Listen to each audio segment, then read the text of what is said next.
South Africa beat Nepal by one run in their final group stage match of the T20 World Cup. What type of game did I just see? This was something that I really am going to have to analyze from two perspectives. And there's going to be positives and a lot of negatives. Um, so I don't want to come here to the stream and seem like I'm just being negative all the time about this team, because I am very proud of the fact that they are getting these close victories and that we have gone unbeaten in this group stages into the Super 8s. But there are a lot of things that concern me, and there are a lot of things that I think we need to speak about on today's show concerning this particular performance. Now, I'm going to get into that on today's show, and I'm going to be talking about it as best as I can. Obviously, have stayed up all night to watch this game, do the match report as well, and then come here to you guys for a stream. You would have seen that halfway through the match, that I put up a thumbnail. Some of you guys might have seen that if you guys were early to the stream. That South Africa lack intensity. That was the headline of this particular story. But I couldn't not go with a new headline of a one-run win after we pulled off a clinching victory like this. So, a lot to talk about on today's show, I think.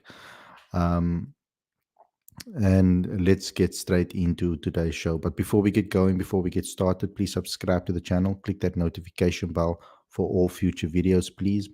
And also, I need you guys to smash that like button on your way in and comment and share as well, because that's how we get recommended into on the feeds in YouTube, so that our channel can spread. We are only 200, actually 198 subscribers away from 5,000 subscribers. So please, if you haven't subscribed yet, subscribe and click that notification bell for all future videos. So without further ado, let's get straight into today's video.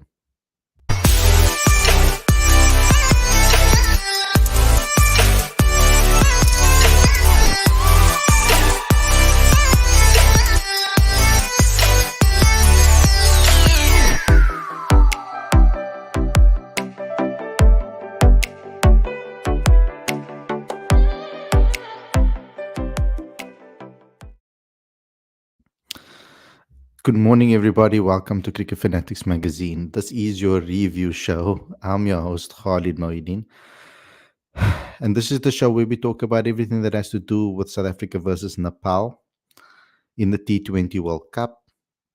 It was South Africa's final group stage match. And I did a preview of this game where I said that this is a great opportunity for our top order to find their form, to play with freedom on a wicket that's supposed to be better than New York, and try to find their rhythm, get their eye in, get some runs on the board, so that they can go with confidence into the Super 8s. The complete opposite happened today.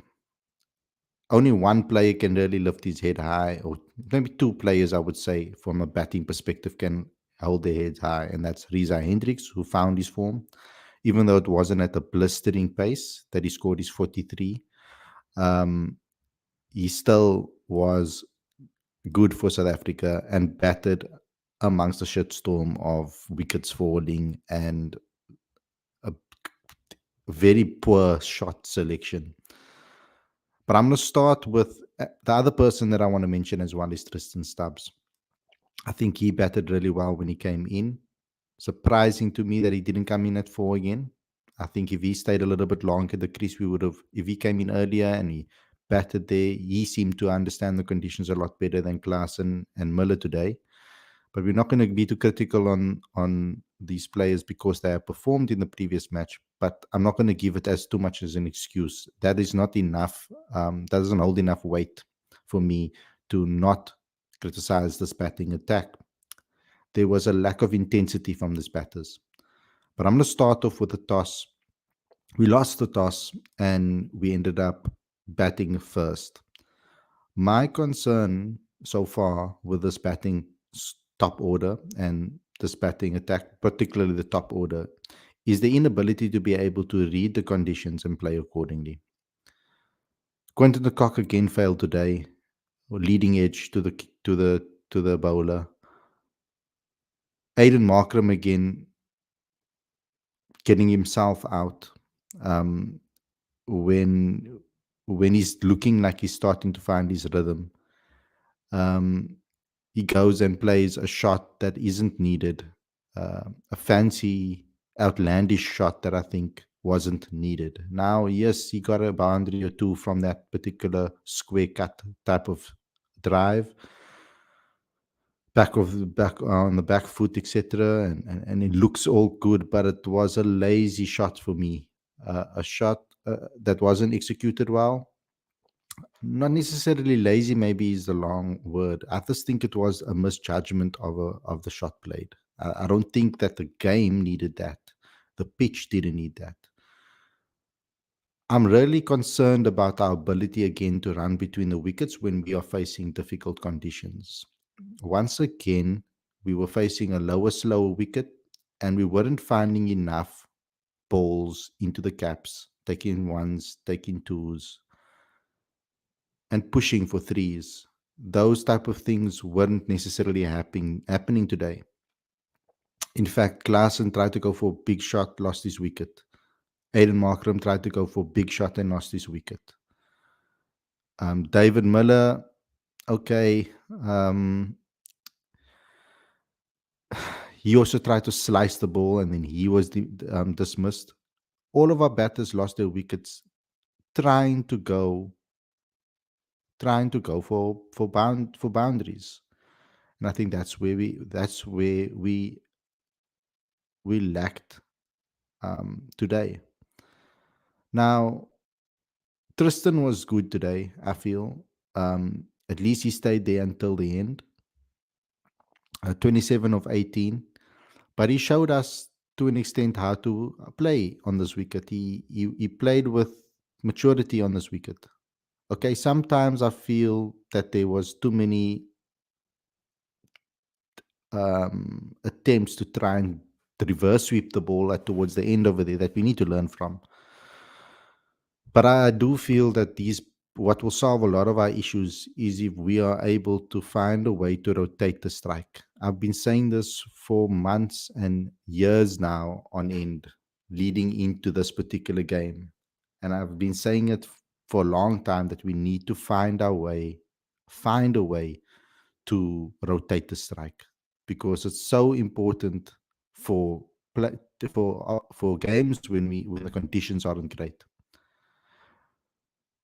The batting was horrendous today. Um, it it was not up to scratch whatsoever, and I have to say that. And we only managed 115 for seven, but I have to give props to um, Dipendra Eri and as well as Kushal Burtal. Both of them bowled exquisitely. But the trick there is they had more than one spinner today. I felt that we did make a little bit of a mistake today by not picking an extra spinner, maybe playing Keshav and Tabray Shamsi.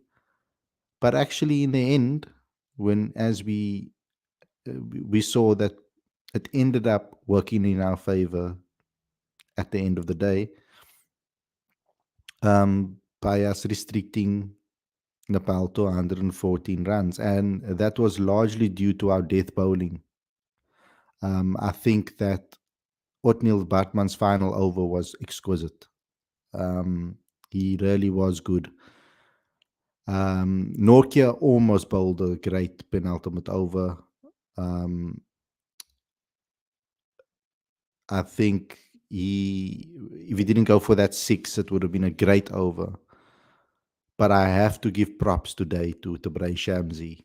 Hasn't played all tournament, comes in 4 for 19, taking crucial wickets at crucial times. He dismissed um, the entire top order, top three, and he took out which included their best performing player today, Ashif Sheikh, who scored 42 or 49 balls, similarly to um, Risa Hendricks today. Uh, and he took wickets at crucial periods that kept South Africa in the hunt and kept South Africa in the game, and ultimately won us the game. He was the man of the match 100% in my eyes. 4 for 19, on Conmere 4 for 75, only went for 1 6. He was absolutely brilliant today, only one wide as well. So I have to say that that was fantastic from him. Um, he was definitely our best bowler. But that final over was nerve wracking, man. Three dot balls, then um, a boundary, and then final dot ball. And then it would have been a dot ball if they weren't desperate to run a single. And that flick from Klaasen and then a run out. It was by inches. If they just had to, it was by literally by inches we won this game. It would have been a super over, which is absolutely crazy. I would have never thought that we'd be able to defend a 115, 116 run target, but we managed to do so. Um, Nepal had a very young side, the youngest side in the tournament, a lot of 18-year-olds, 20-year-olds in the team, and they just couldn't get over the line today. They deserved it, to be fair. Um, they deserved to actually get this victory and to become the first to create history by becoming the by breaking their hoodoo, I would say, because they've never beaten a test playing nation, and today could have been the first time um, to do so. And unfortunately, heartbreaking for them, they ended up losing this match.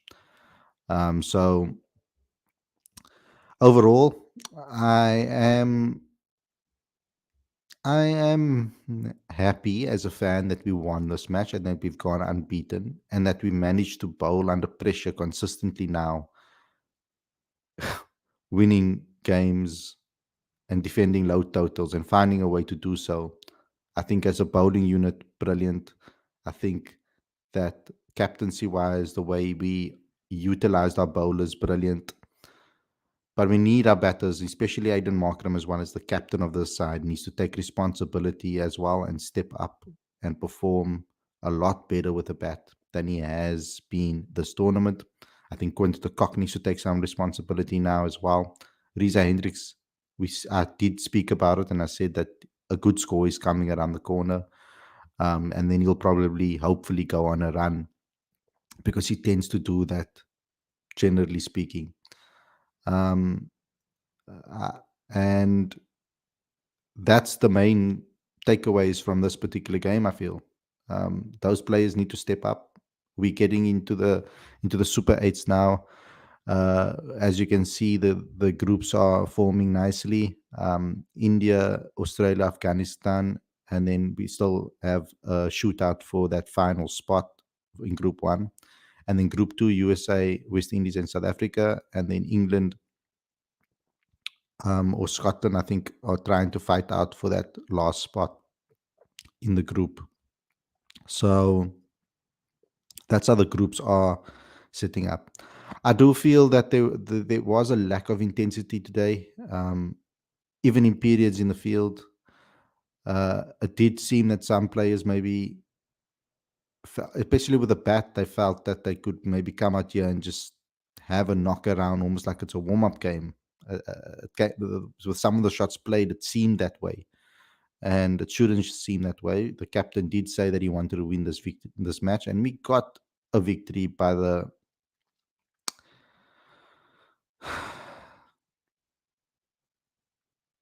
yeah, by the barest of margins. And we should be proud of the bowling attack for the way they defended that total.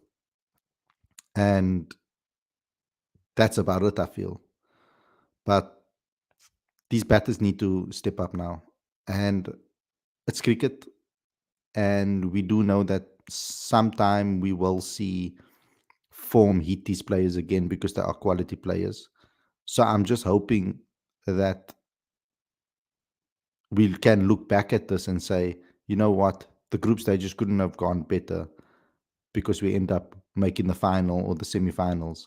And then we can look back at this because our batters have hit form at the perfect time. And then we can look back at this and say, you know what, the group stages actually went the best possible way it could have, um, because it allowed our batters to be in form at the perfect time. Um, you can't expect batters to bat well every single match. Our batters haven't batted at all well in the first few matches. So it's almost inevitable in a way. It's almost Murphy's Law that we should be able to score some runs now in this Super 8s. I can't see how they wouldn't be able to find their form. But the way they're bowling, I do feel that we always feel that way about our bowling attack, that they can really win us games against any opposition. But this overall performance today was literally again a game of two halves when it comes to a selection, to a side, because it was our bowling attack brilliant with two batters that performed decently, and the rest were average. So let me get into your live chats and see what you guys have had to say. There is a calling link if you guys want to come and have your say. You'll have about 2 minutes, 3 minutes to give your thoughts on the the team and what you think about them. Waka says no intensity from KG. PG3 says was quite sure Proteus was gonna nail. Um, Lorenzo says our batters need some serious introspection. We can't keep on blaming conditions. The shit won't fly against teams like India, Australia, England, West Indies, and Afghanistan. Just poor from all our batters. It's true. Um, Tala says we have scraped our way to the Super 8. There were times in which we would have lost all four games, but someone managed to win. It's tough to see the Protests play like this. Really disappointed. But before we wouldn't scrape through. We would actually end up losing these tight games. So it's a massive positive that we were able to win these tight games from difficult situations within the match. And that must be something that they've been working on, because they've definitely obviously been working on their nerves, on their metal, on being able to bowl it to death and keep their concentration when we are in tight situations. This is not the first time we've now defended a low total.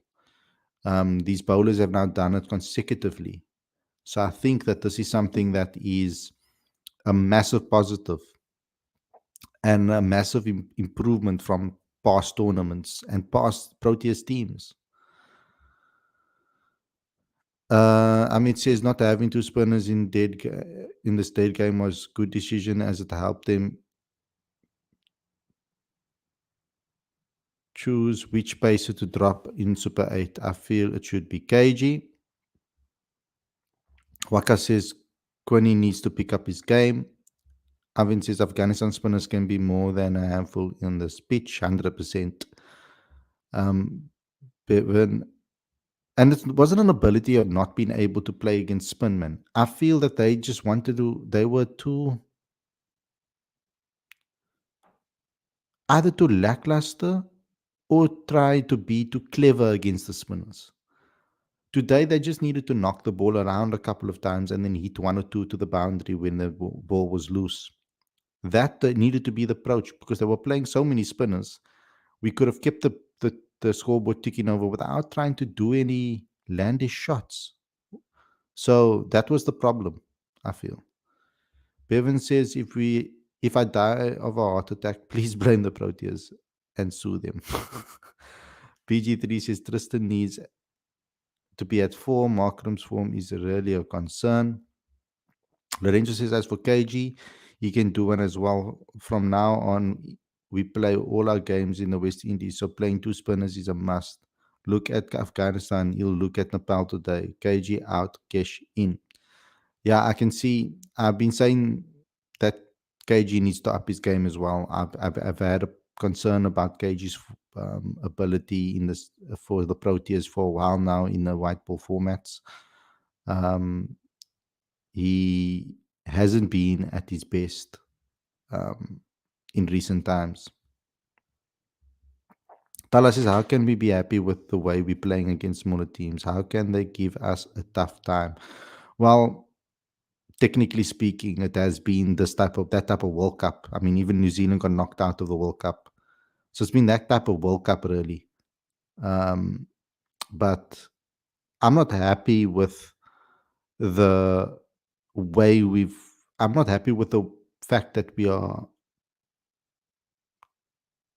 like tiptoeing, not tiptoeing. How we are scraping past these teams that we played against. But I can say that I'm impressed with the way they've held their nerve in difficult situations and scenarios within the match situation. That takes work, that takes skill, and it does take a lot of concentration, and it does because we could have easily lost any of these matches, but we didn't. We ended up unbeaten. So that is important for us because we always seem to, in the past, we've seemed to bottle situations like this, whereas this time we didn't, and we haven't in plenty of matches now in a row.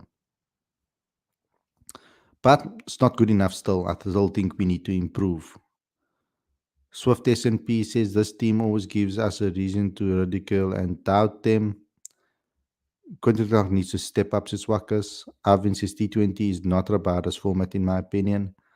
Amit says Aiden should bowl at least 2 overs in each game now onwards. PG3 says Super 8 is a bit easier group if England is qualified, but still feel SA can beat England. We are in the best situation currently to make the semi-finals. Although I don't think we should underestimate any team in a group, especially in those conditions. The likes of Afghanistan, the likes of West Indies and their home turf, they're really going to be up for it. But we're going to need to play from here on out. We're going to need to play our best possible cricket, and I can't. If we're winning when we're not at our best, I'm hoping we will continue winning when we are playing at our best now, going into these tournaments. Going into this last Super 8 leg. It's of utmost importance that our top order finds their rhythm now because they can't be this bad and expect to win matches against those opposition in the Super 8 in that group. Wesley says in the bilateral series, West Indies, the same mistakes was made playing only one spinner. It doesn't reflect well on Rob Walter. Bartman was absolute star of the group.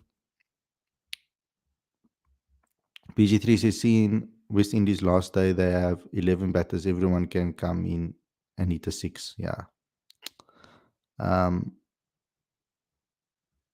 Kani says, Khalid, I would open the bowling with Kesh or Fortain rather than KG. BG3 said, would love to see Bartman in red ball cricket. Yeah, Stein was talking about that as well. Isha should have scored at least 160 today and should have bowled Nepal out within 100, says Arvind. Sad's poor performers or poop performers, both good work. Top order, poor continue, which poor form, which is concerning. Tabo says Sir Vivian Richards' pitch looks flat. I expect our batters to perform well. Sarath says if the boys don't change their current mindset of going inside a cocoon whenever they come out to bat, Super 8s will soon turn into a nightmare. I'm confident in this group that they will turn things around with the bat. I think that the worst is behind them, and I don't want to be caught out here.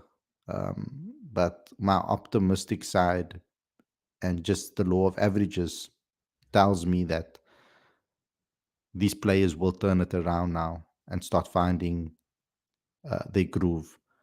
Um, we've seen signs of it from Quinton and Aiden, and now from Riza. We've seen Klaassen and Miller and Stubbs put in performances, so they're doing their jobs. Now we just need that top three to click. Riza's found his groove now, and I'm hoping that he's going to kick on and score a couple on the bounce, good scores on the bounce. With this batting lineup, you literally just need a good start in the power play from Riza and Kwani. If they can both get 30 in the power play, 40 in the power play, 35, maybe let's say 35 each in the power play, we are sitting in a great situation, because then if we lose a wicket after the power play, we can really then say, okay, cool, we've got a middle order that can take us and accelerate us forward. We've got Aiden Markram that can come in with a little less pressure on him, and he can find his timing, anchor the innings, basically battle the end, and then have your Klaassens, your Stubbses, your David Millers, and your Janssens coming in to hit boundaries. So I'm hoping that they click in the next match, and by the law of averages, they should come right. They can't possibly, guys. They can't possibly be this crap right through the whole entire tournament. It just it doesn't seem likely or possible. It shouldn't be possible. Ibrahim says Proteas Super 8 fixtures versus USA, Antigua second match versus England or Scotland at St. Lucia, and West Indies at Antigua.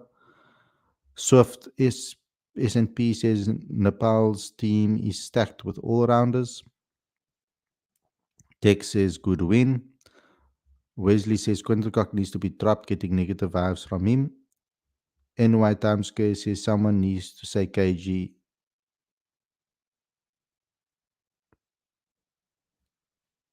Someone needs to say KG at 2020-21 IPL. Okay, I think you mean that you want to see that KG from that season. He was brilliant then. Sojan says, so sad. Easy match to lose. If Nepal need future good cricket, must need team management as well. Look here, in Nepal's defense, I think they played really well today. Overall, I just feel that they have a very young team, a lot of youngsters that haven't found themselves in situations when to take the team over the line very often, and that is a skill in itself.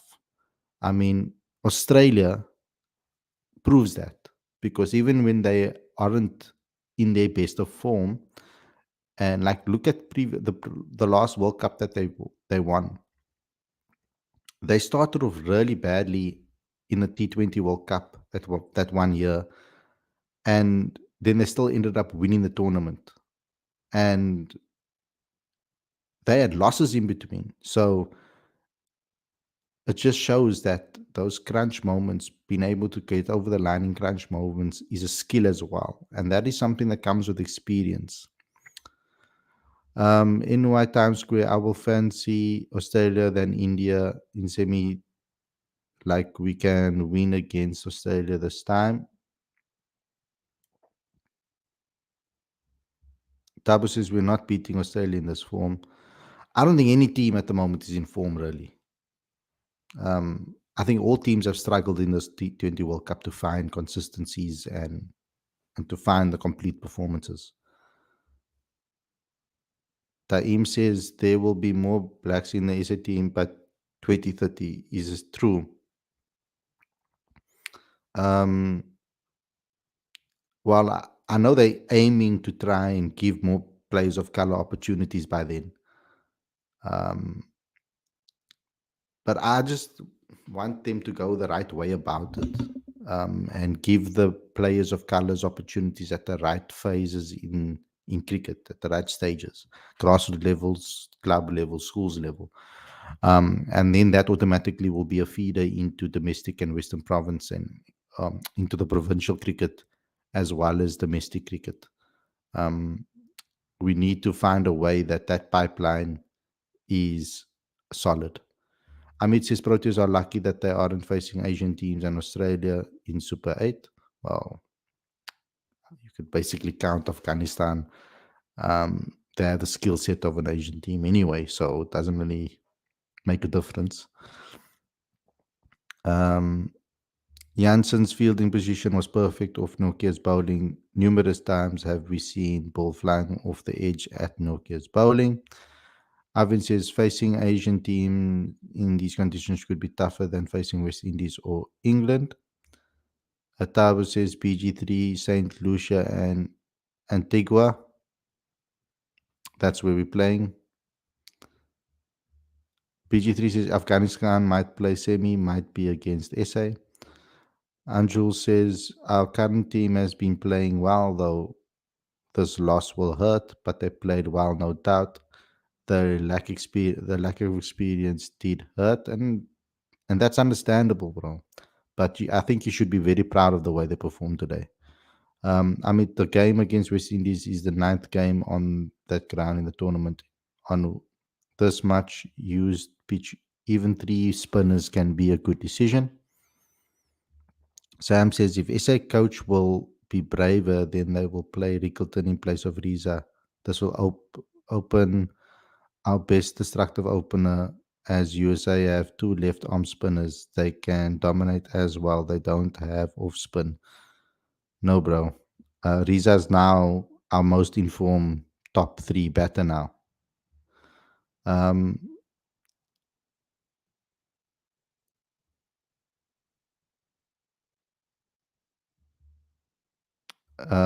Australia are informed. They brushed aside Oman and Namibia and beat England convincingly.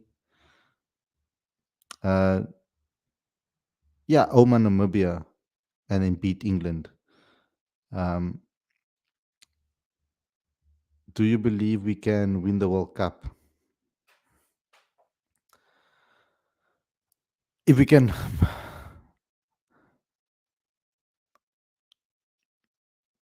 I do believe it. I believe that we can win the World Cup, but it's not blind belief. It's belief based on things going our way. So it's calculated belief, I would say, because if things go our way, like for example, not go our way like by luck wise, I'm talking about if we play good cricket, I think we can beat any team.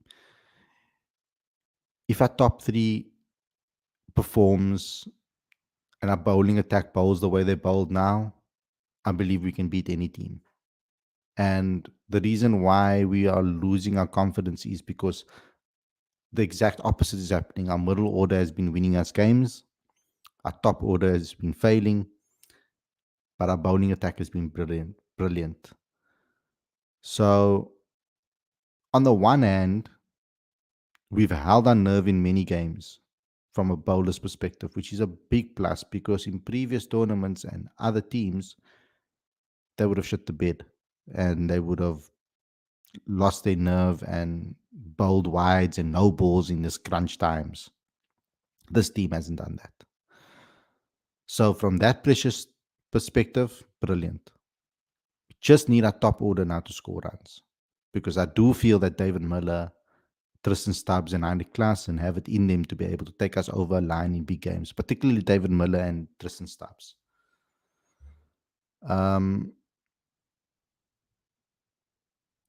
How do you feel about Stubbs at 3 and Markram at 6? I think we should keep it the way it is. I think Aiden will come right. He's lacking confidence at the moment. He's been poor for a period now, and we just need him to find some confidence now.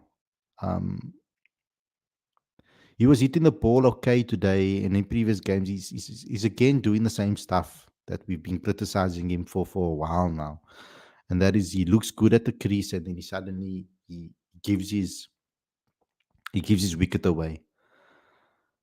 But we know that he has the ability in him to score a couple of to score in a couple of games and win us a game here or there. That's what we need from him. We need things to now turn around, and generally in cricket, it is about that. You can't deny that. That that's just the way the game goes. You, but the problem is that you can't necessarily always control when your form is gonna come, especially in T20 cricket. A lot of things need to go your way.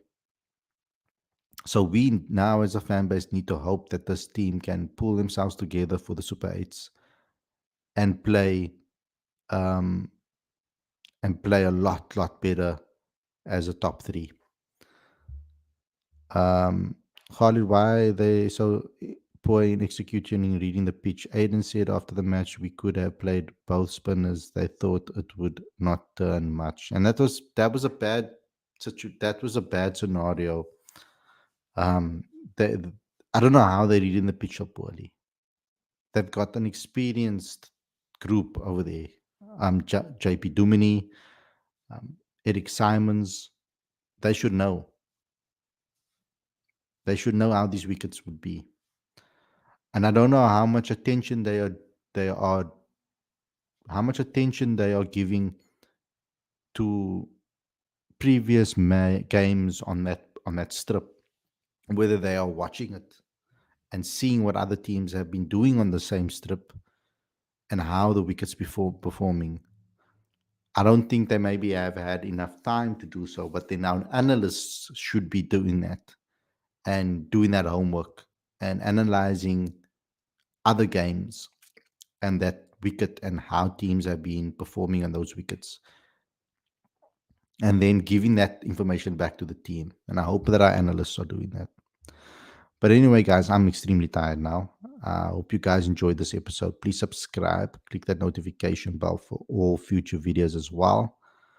And smash that like button, please, and comment and share. It's all very important that you guys do so, because um, with a new algorithm, etc., on YouTube, I need you guys to comment on the video after we've gone live, as well as like and comment, like and share, because that's the only way that our channel is going to reach new viewers. And we're so close to 5,000 subscribers, so please subscribe to the channel and click the notification bell. Thanks a lot, everybody, for watching. I hope you guys enjoyed this episode, and I'll see you guys for the Super 8s. Stay safe, enjoy your weekend, enjoy the rest of your day, and I'll see you guys very soon. Peace out, everyone.